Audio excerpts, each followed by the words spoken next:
Okay, the Lord just showed me that the reason that the rapture doesn't happen in Revelation chapter 4, he told me this. He said, because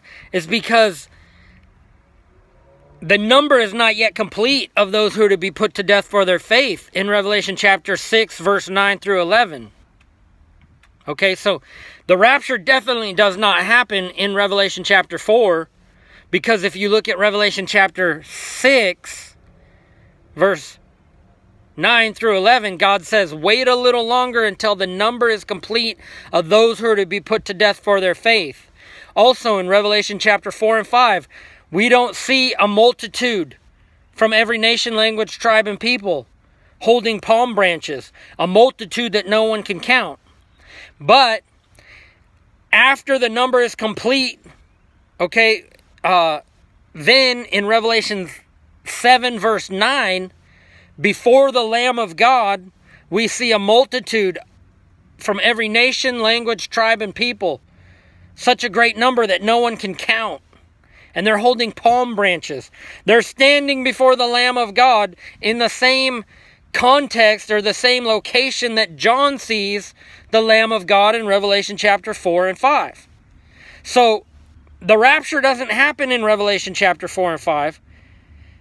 God says, come up here and I'll show you what must take place after this. And then John starts having a revelation. Okay?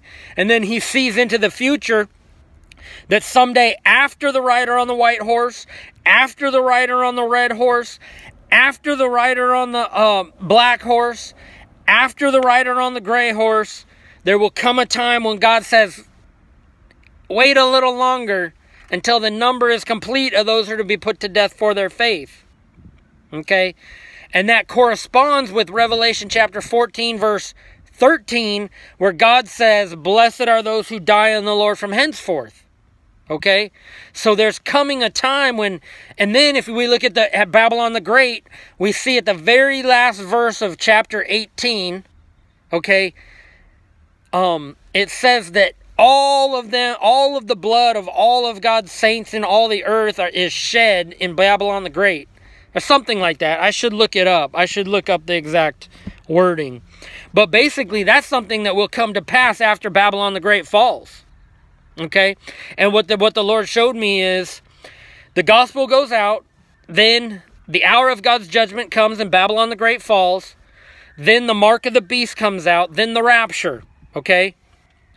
But when Babylon the Great falls, but before the rapture, in Babylon the Great, in America, they're going to ship Christians from other countries because they're going to have a processing facility here in this land that we live now, where just like a slaughterhouse, in one side of this giant building, Christians go in, and in the other side of the building, livers and eyeballs and skin and bone marrow, all medically prepared for transplant into, high-level Chinese communist people and high-level Muslims who need a new kidney.